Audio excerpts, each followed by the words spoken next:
नारी सुरक्षा नहीं है को सब बंगाल भाग के चला जाता है।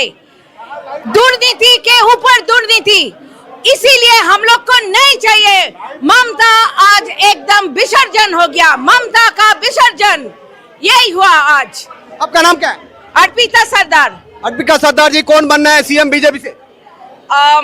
दैट पार्टी ठीक करेगा। शुभेंदु हो नहीं सकता, वो पार्टी जो बोलेगा वही होगा। पहले से बीजेपी के लिए खड़ा है, ममता को हरा है, अभी ठहरा है, उन्हें हो सकता क्या? हाँ, हो नहीं सकता डेफिनेटली। क्या डर क्या चाह रहे उनके साथ है?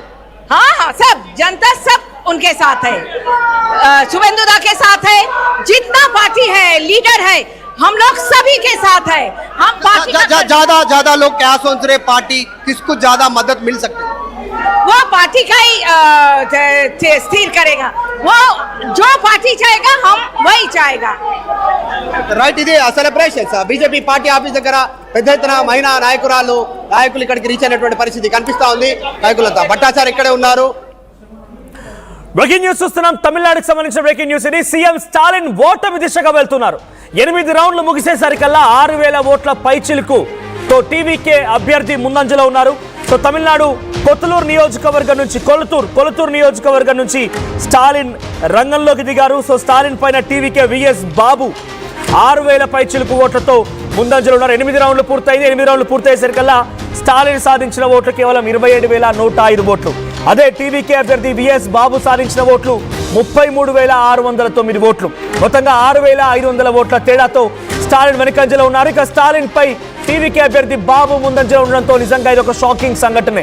బహుశా ఏ రాష్ట్రంలో కూడా ఎక్కడ ఎన్నికలు జరిగినా ముఖ్యమంత్రి అభ్యర్థి ఓడిపోవడం, ప్రభుత్వం కోల్పోవడం చాలా దారుణం. అఫ్కోర్స్ గతంలో వెస్ట్ బెంగాల్లో జరిగింది.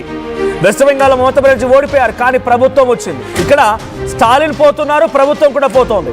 ఇదే వైపు మన రిజల్ట్స్ ఆర్టీవీ స్క్రీన్ పై రిజల్ట్స్ చూస్తున్నారు. VS Babu is leading with 6,504 votes and coming back to MK Stalin in second place. దవిడా Munnetra Kazhagam DMK party is the CM of Tamil Nadu.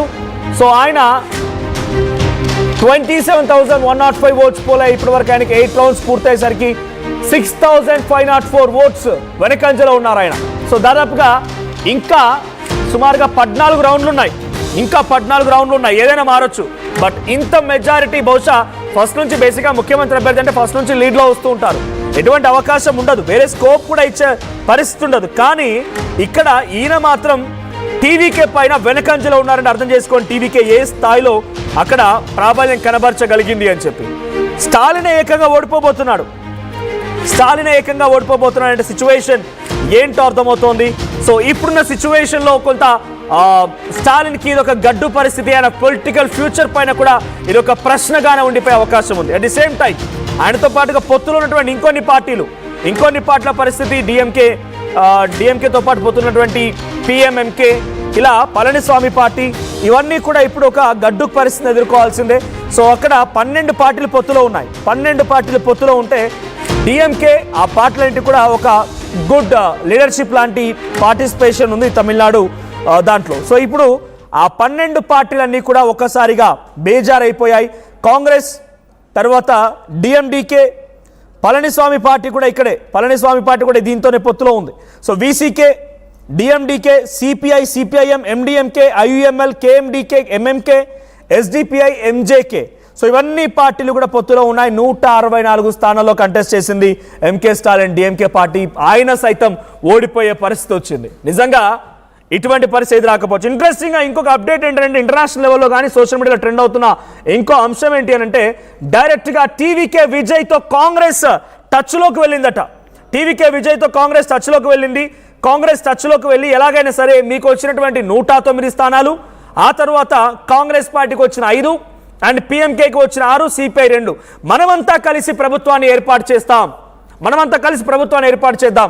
ఇక్కడ ఎట్టి పరిస్థితుల్లో బీజేపీకి అవకాశం కల్పించకూడదు, మాకు ఏమి అక్కర్లేదు, మేము మీకు మద్దతుగా ఉంటాం, మీరు ప్రభుత్వాన్ని ఏర్పాటు చేయండి అన్నట్టుగా టీవీకే పార్టీకి కాంగ్రెస్, పిఎంకే అండ్ సిపిఐ కూడా మద్దతుగా వెళ్తున్నాయంట. సుమారుగా ఇవన్నీ కలిపితే మ్యాజిక్ ఫిగర్ చేరుకునే అవకాశం ఉంది. కాబట్టి ఆ మ్యాజిక్ ఫిగర్ చేయడం కోసం కాంగ్రెస్ పార్టీ ఆ ప్రయత్నం చేస్తోంది. బికాస్ కాంగ్రెస్ పార్టీకి చాలా ముఖ్యం. ఇఫ్ ఎట్ ఆల్ టీవీకే విజయ్కి కనుక అన్నా డిఎంకే ఆల్రెడీ విముఖతగా ఉన్నారు కాబట్టి ఒంటరిగా కనుక ప్రభుత్వాన్ని ఏర్పాటు చేయలేకపోతే డిఎంకేకి సంబంధించి